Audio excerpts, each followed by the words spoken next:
오늘 우리에게 주신 하나님 말씀 창세기 45장 1절에서 8절 말씀 제가 봉독해 올리겠습니다.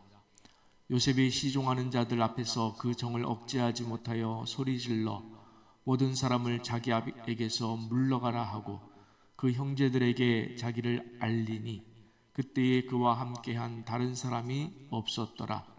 요셉이 큰 소리로 우니 애굽 사람에게 들리며 바로의 궁중에 들리더라. 요셉이 그 형들에게 이르되 나는 요셉이라. 내 아버지께서 아직 살아계시니까. 형들이 그 앞에서 놀라서 대답하지 못하더라. 요셉이 형들에게 이르되 내게로 가까이 오소서.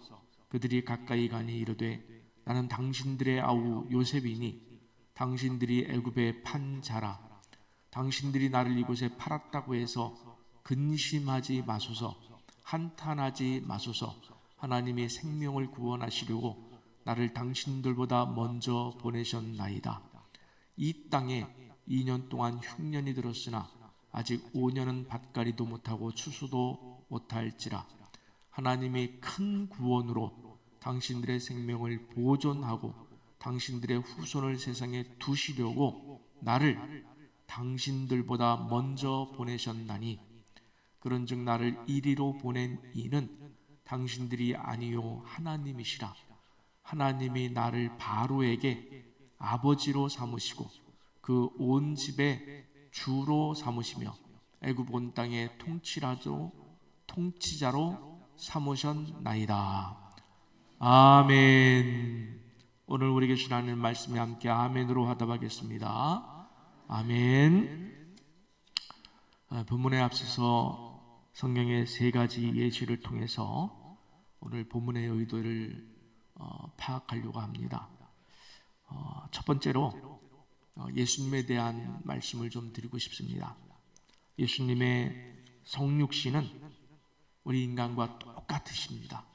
단지 죄만 없으신 상태입니다. 그래서 우리처럼 똑같이 희로애락, 기쁨, 노여움, 슬픔, 즐거움과 더불어서 육신의 고통도 똑같이 느끼십니다.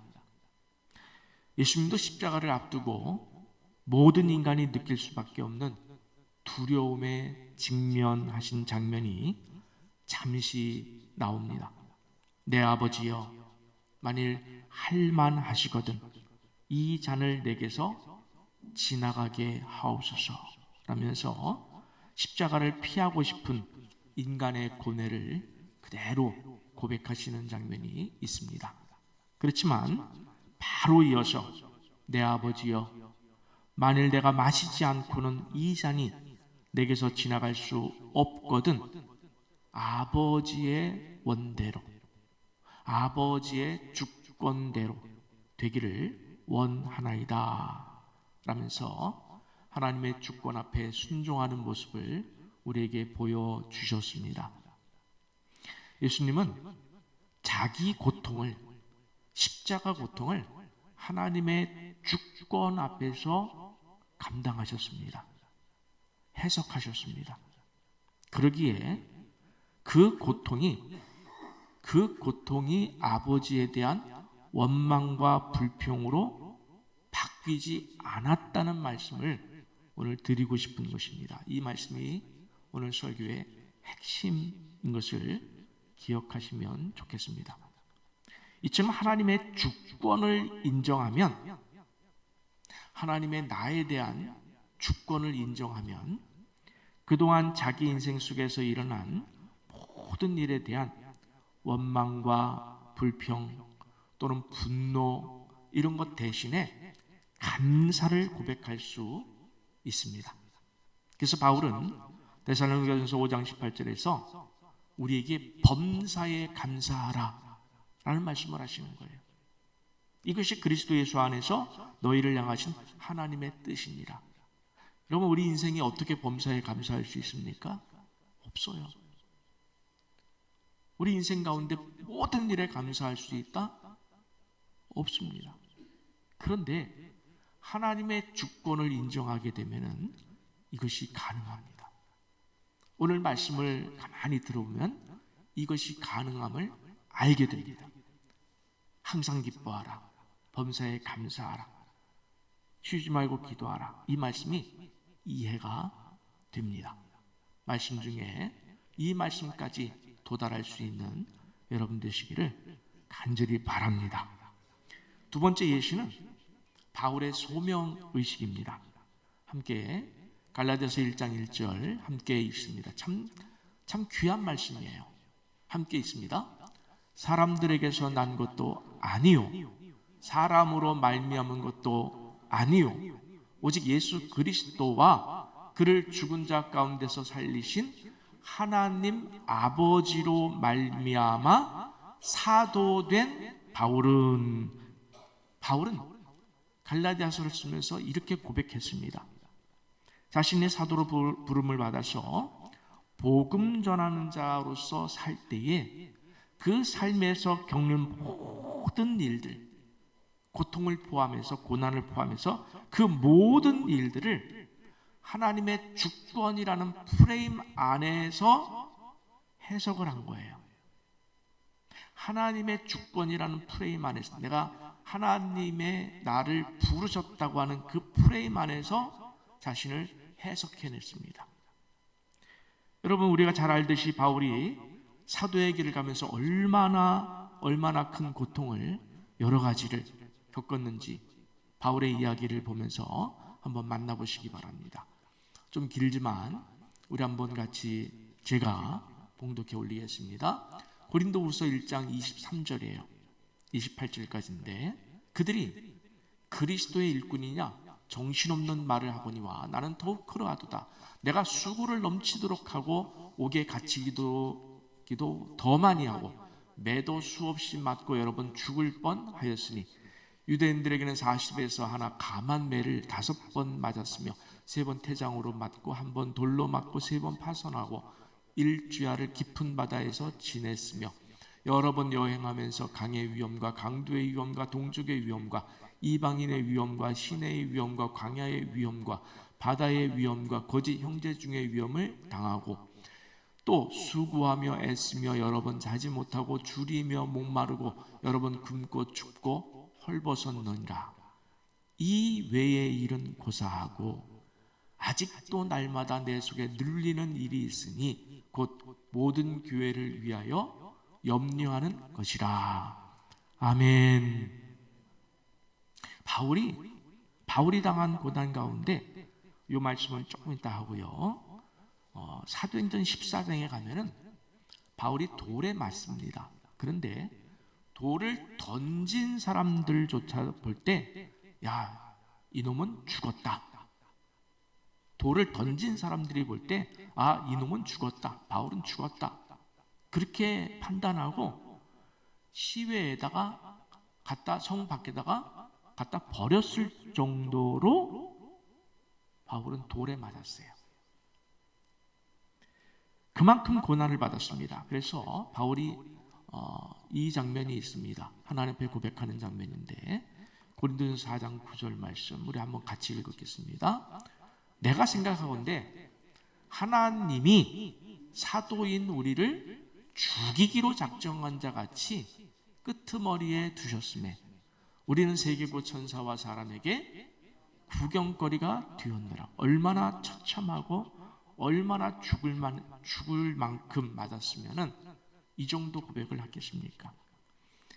이 정도의 고통스러운 삶을 살았음에도 바울은 성경 어디를 봐도 자신이 사도로 부름을 받은 것에 대한 원망과 불평이 없어요. 그 대신에 감사와 은혜가 바울에게 넘쳐났다는 것을 우리는 바울 서신을 통해서 볼 수가 있습니다. 자, 그러한 바울의 모습이 어떻게 가능했는지에 대한 힌트가 바로 오늘 이 고린도전서 갈라디아서 앞에 읽은 갈라디아서 1장 1절 말씀이에요. 뒤에 있구나. 자, 보겠습니다.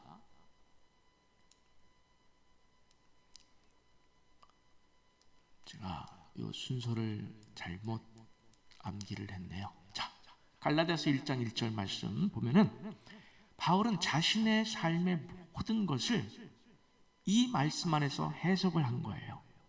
바울이 사도가 된 이유를 만약에 내가 원해서, 바울 스스로가 원해서, 또는 누가 시켜서 그렇게 했다면 여러분 이런 삶을 살아낼 수 있었을까요? 한번 생각해 보세요. 내가 원해서 또는 누가 시켜서 했다면 이렇게 큰 고난 앞에서 포기하지 않을 수 있었을까요? 100명이면 100명이 다 포기했을 거예요. 죽기 직전까지 맞았으니까. 왜냐하면 이 땅의 보상은커녕 고난만 당하는 길이기 때문이에요. 아무런 보상이 없어요. 그리고 보이는 것은 오직 십자가의 길뿐이에요. 누가 가겠습니까? 누가 가겠습니까?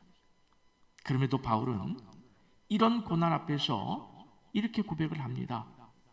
우리가 앞에서 읽었던 고린도 후서 11장 28절 말씀이에요.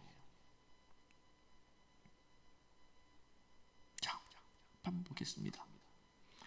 여기 27절까지 여러 번 죽을 만큼 위기에 처했던 이야기 뒤에 28절에서 뭐라고 얘기하냐면 이 외의 일은 고사하고 하고 반전이 일어나요. 이 외의 일은 고사하고 아직도 날마다 내 속에 눌리는 일이 있으니 곧 모든 교회를 위하여 염려하는 것이라. 이 외의 일은 고사하고, 새번역 성경을 보면은 그 밖의 것은 제쳐놓고서라도 이렇게 표현하고 있어요. 참 무서운 표현이에요. 바울에게는 사도의 길을 걷다가 당하는 죽음의 고난보다 더 중요한 것이 있어요. 여러분 죽기 직전까지 여러분 40에 하나 감한 매를 맺는다는 것은 죽기 직전까지 때린다는 거예요. 태장을. 그걸 3번이나 맞고 죽을 만큼 맞는데 그것보다 더 중요한 것이 있다고 그래요. 뭡니까? 모든 교회를 위하여 염려하는 거예요. 이게 뭐예요? 누가 주신 사명? 하나님이 자기를 부르신 목적과 이유예요. 사명이에요. 그것을 생각하면 그 고난과 죽음의 위기 앞에서도 하나님에 대한 원망과 불평이 없다는 거예요. 그것도 원망과 불평이 될 수 없다는 거예요. 하나님이 나를 이렇게 부르셨기 때문에, 하나님이 나를 이렇게 사용하시기 때문에.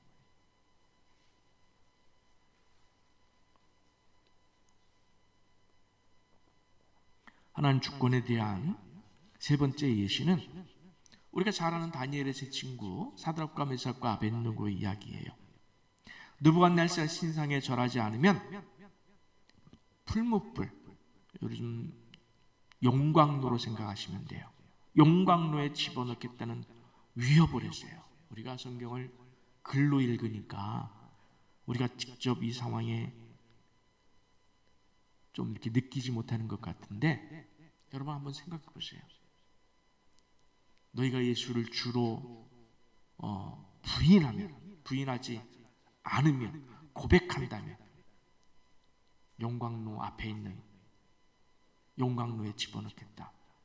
이게 정말 무서운 일 아닙니까? 근데 이 친구들이 이 위협 앞에서 뭐라고 고백했습니까? 다니엘서 3장 17절부터 18절을 보면, 왕이여, 우리가 섬기는 하나님이 계시다면 우리를 맹렬히 타는 풀무불 가운데에서 능히 건져내시겠고 왕의 손에서도 건져내시리이다. 그렇게 아니하실지라도, 우리를 건져내지 아니하실지라도, 우리가 풀무불에 죽는다 할지라도, 왕이여, 우리가 왕의 신들을 섬기지도 아니하고 왕이 세우신 금신상에게 절하지도 아니할 줄을 아옵소서. 우리 이들의 고백에 아멘 합시다. 아멘. 우리를 풀무불 용광로에서 건져주시지 않는다고 할지라도 우리는 그 어떤 불평과 원망도 없이 이 길을 가겠나이다. 여호와 하나님을 믿고 따르는 이 길을 가겠나이다 라는 무서운 고백이에요. 그렇습니다.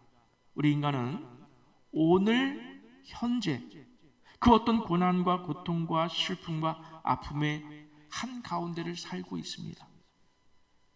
여러분도 마찬가지 아닙니까?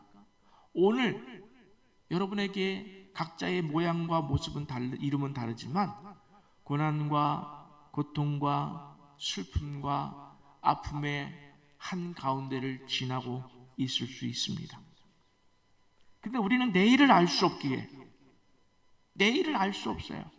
그러니까 사드락과 메삭과 아베드노고처럼 풀무불에서 건져주실 하나님을 아직 만나지 못한 상태라는 거예요. 아직 만나지 못한 상태에서 오늘 지금 어떤 상황을 앞에다 두고 살고 있어요? 우리 앞에 그 풀무불을 앞에 두고 산다는 거예요. 이 무서운 일이에요.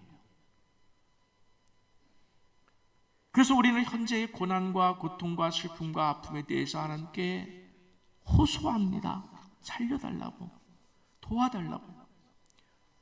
때로는 원망과 불평의 삶을 살고 있는 것 아닐까요? 하나님 왜 내게 이런 고통을 주십니까? 왜 나를 이렇게 아프게 하십니까? 라고 하시진 않습니까? 그런데 막상 내일이 되면은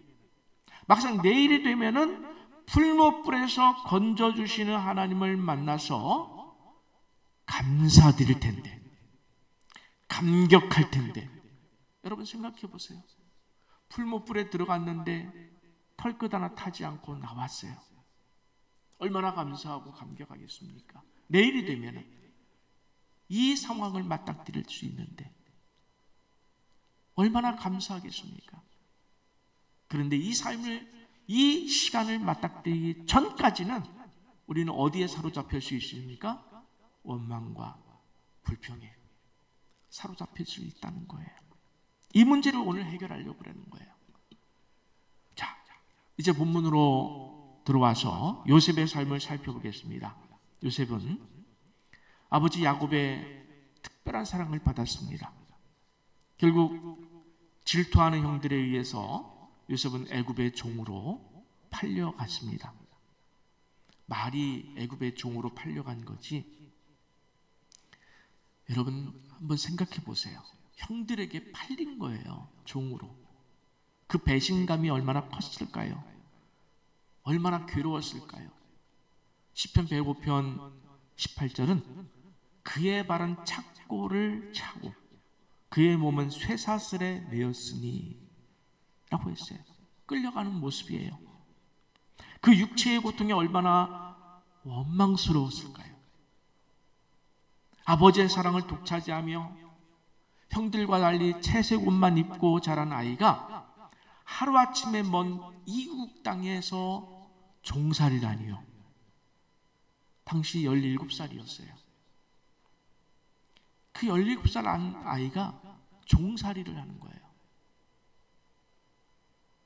그 형들에 대한 원망과 불평이란 늪에 빠져 살지 않았겠습니까?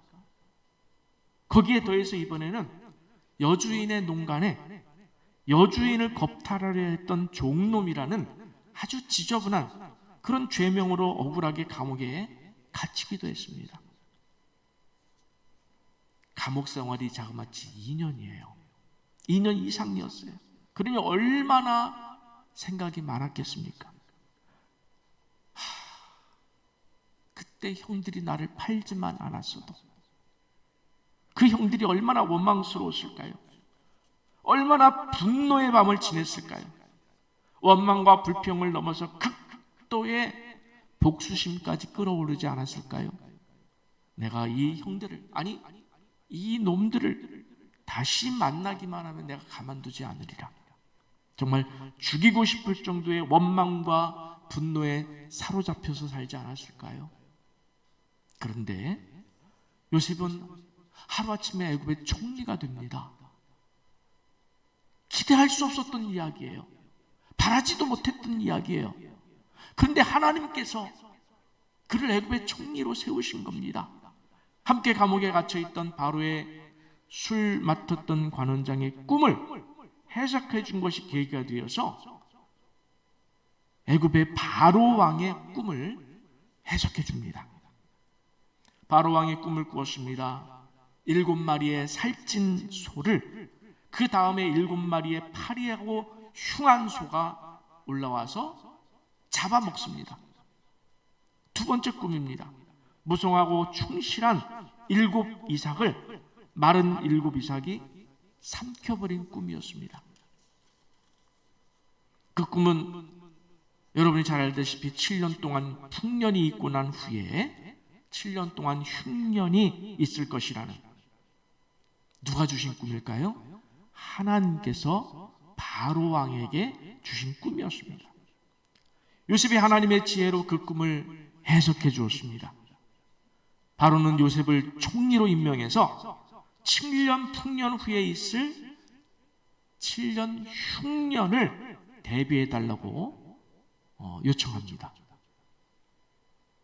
꿈대로 7년 풍년이 지나고 7년 흉년이 시작되었고, 그 흉년은 애굽은 물론이거니와 요셉의 아버지와 형제들이 살고 있었던 가나안 앞 땅에도 그 흉년은 들이닥쳤습니다. 야곱의 가족들도 양식이 떨어져서 애굽의 양식을 사러 왔다가 총리가 된 요셉을 만났지만 요셉을 알아보지 못했습니다.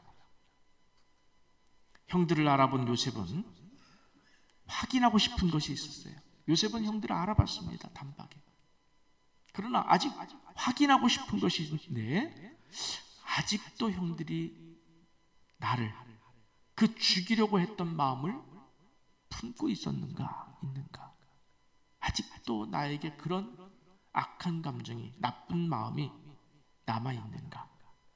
그리고 자기 친동생이 있어요. 배가 똑같은, 어머니가 똑같은 베냐민도 미워하거나 죽이려고 하는 것은 아닐까? 형제들 간에 어떤 극심한 어떤 이간질, 미움, 다툼, 이런 것이 있는 것은 아닐까? 이런 의구심이 있었습니다. 그래서 요셉이 여러분이 알다시피 여러 가지 시험을 한 결과 형들에게 그런 마음이 없다는 것을 확인한 후에 나오는 장면이 여러분이 오늘 같이 읽은 본문의 장면입니다. 요셉은 그때야 비로소 애굽의 총리 신분인 자신이 당신들이 종으로 판 요셉이었음을 밝힙니다. 그러면서 이런 말을 합니다. 창세기 45장 5절 그리고 7절 8절인데 우리 한번 같이 좀 읽어보겠습니다. 당신들이 나를 이곳에 팔았다고 해서 근심하지 마소서, 한탄하지 마소서. 하나님이 생명을 구원하시려고 나를 당신들보다 먼저 보내셨나이다. 7절. 하나님이 근 구원으로 당신들의 생명을 보존하고 당신들의 후손을 세상에 두시려고 나를 당신들보다 먼저 보내셨나니, 그런즉 나를 이리로 보낸 이는 당신들이 아니요 하나님이시라. 하나님이 나를 바로에게 아버지로 삼으시고 그 온 집의 주로 삼으시며 애굽 온 땅의 통치자로 삼으셨나이다. 아멘. 여러분, 그동안 요셉의 인생을 지배했을 원망과 불평과 분노와 좌절과 복수 등의 그런 부정적인 마음들이 사라지고, 중요한 얘기입니다. 그 악한 형제들을 용서할 수 있는 마음의 힘, 그들을 용서할 수 있는 마음의 힘이 어디에서 나왔을까요? 여러분, 우리가 누군가를 용서할 수 있는 힘이 있다면 그 힘이 어디에서 나와야 되느냐라는 문제예요. 내가 너무 억울해요. 내가 너무 다른 사람들에게 피해를 입었어요.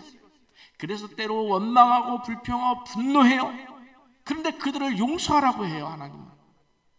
하나님은 용서하라고 해요. 원수가 갚을 것이 내게 있으니 내가 갚을 터이니 너희로서는 모든 사람과 더불어 화목하라고 그래요. 너희를 핍박하는 자를 축복하라고 그래요. 그러면 그들을 용서하고 축복할 수 있는 힘이 있어야 되는데 그 힘이 어디에서 나왔을까요? 요셉은 바로 하나님의 주권을 인정하는 믿음에서 나온 거예요. 하나님의 주권을 인정하니까 그들을 용서할 수 있는 힘이 나오는 거예요. 하나님께서 이 모든 일이, 내게 벌어진 이 모든 일, 지난 13년 동안 내게 벌어진 모든 일, 이 모든 일은 하나님께서 우리 가족을, 내 사랑하는 우리 부모님과 가족들을 이 흉년에서 지키려고 하나님께서 나를 미리 이곳에 애굽에 팔리게 하셨구나. 형들이 판 것이 아니었구나. 하나님이 하신 일이었구나. 이 일을 위해서라면 하나님은 나를 바로의 아버지로 삼는 상상도 할 수 없는 일도 하시는 분이시는구나. 이 모든 것이 하나님의 주권적 계획이었음을 깨닫는 순간 자기가 갇혀있던 형들에 대한 원망과 불평과 분노와 복수의 그 늪에서 헤어나올 수 있더라는 거예요. 지난 13년 동안의 그 불행했던 인생이 해석되더라는 거예요. 그 원망의 불평의 그 기간 동안의 일들이 해석되더라는 거예요. 그리고 해결되더라는 거예요. 여러분을 향하신 하나님의 깊고도 치밀하신 계획이, 그 어떤 계획이 지금 이 순간도 진행되고 있음을 믿으십니까? 여러분, 믿으시기 바랍니다. 하나님이 너는 내 것이라 불러주셨어요. 너는 내 백성이라 불러주셨어요. 하나님이 우리를 통치하기 위해서, 다스리시기 위해서, 계획을 가지고 인도하시기 위해서 우리를 자기 자녀 삼으셨어요. 그러면 반드시 여러분을 향하신 하나님의 계획이 있는 줄 믿습니다.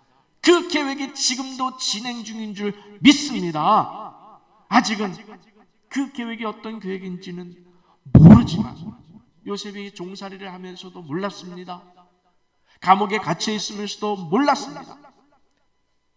총리가 되고서야, 그리고 형제들이 자기 앞에 양식을 구하러 온 이후에야 자신의 인생이 왜 그렇게 고통과 아픔과 슬픔과 원망과 불평 속에 지낼 수밖에 없었는지 13년 동안의 인생이 해석되었습니다. 깨달아졌습니다. 마침내 하나님의 시간이 되면 지금의 모든 삶, 그 모든 삶이 내 삶의 주권자이신 하나님께서 어떤 열매를 이루시기 위해서 내게 행하셨던 것을 깨닫게 되는 날이 있을 줄 믿습니다. 우리 함께 마태복음 6장 34절을 좀 보고 싶습니다. 함께 있습니다. 그러므로 내일 일을 위하여 염려하지 말라. 내일 일은 내일이 염려할 것이요 한날의 괴로움은 그날로 족하니라. 아멘. 제가 특별히 영어를 좀 써놨는데요. 내일 일은 내일이 염려할 것이요 라고 그랬어요. Tomorrow will worry about itself 라고 그랬어요. 여기서 내일은 주어예요.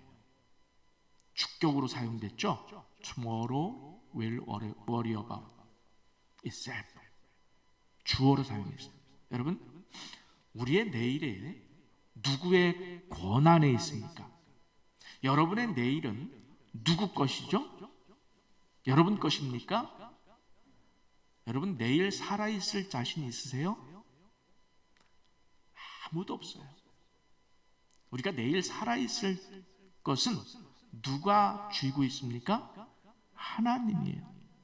내 생명의 주인이신 하나님이 내일을 주실지 말지에 대한 주권을 가지고 계시다는 거예요. 그런데 그분이 뭐라고 그랬으면 그 내일을 염려하지 말라는 거예요. 염려하지 말라는 말씀은 하나님이 내가 너의 내일을 준비해 놓고 있다 라는 말씀인 줄 믿으시기 바랍니다. 여러분, 우리 인생보다 훨씬 크고 정의롭고 공의로우신 하나님의 주권을 좀 인정했으면 좋겠어요. 오늘 말씀을 비롯해서 성경 말씀을 통해서 창조주 하나님의 주권을 인정했으면 좋겠어요.